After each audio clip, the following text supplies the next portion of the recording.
ഇന്ന് ഞാൻ വന്നിരിക്കുന്നത് രസത്തിൻ്റെ റെസിപ്പി ആയിട്ടാണ്. അപ്പോൾ തയ്യാറാക്കിയെടുക്കുന്നത് എങ്ങനെയെന്ന് നോക്കാം.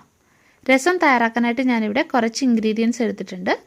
4 അല്ലി വെളുത്തുള്ളി, ചെറിയ കഷ്ണം ഇഞ്ചി, പിന്നെ 1/2 ടീസ്പൂണ് മഞ്ഞൾപ്പൊടി, 1/2 ടീസ്പൂണ് കുരുമുളക് പൊടി, പിന്നെ 1/4 ടീസ്പൂണ് മല്ലിപ്പൊടി, 1/2 ടീസ്പൂണ് മുളക് പൊടി.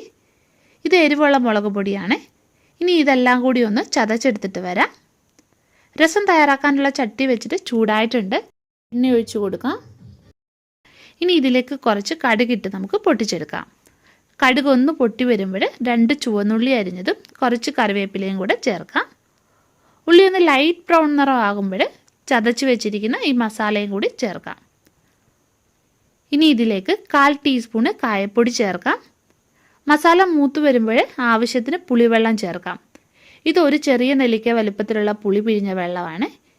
ഇനി ഈ രസത്തിന് ആവശ്യമായിട്ടുള്ള വെള്ളം കൂടി ഒഴിച്ചു കൊടുക്കാം. കുറച്ച് ഉലുവാപ്പൊടി ചേർക്കാം.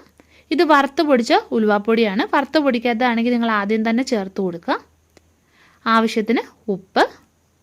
ഇനി ഇത് നല്ലോണം ഒന്ന് ചൂടാക്കി എടുക്കണം. രസം ഒരുപാട് അങ്ങ് തിളപ്പിക്കരുത്. ഇനി ഇതിലേക്ക് കുറച്ച് മല്ലിയില ലാസ്റ്റിൽ ചേർത്ത് കൊടുക്കാം. ഇനി ഇതിൻ്റെ ഫ്ലെയിം നമുക്ക് ഓഫ് ചെയ്യാം.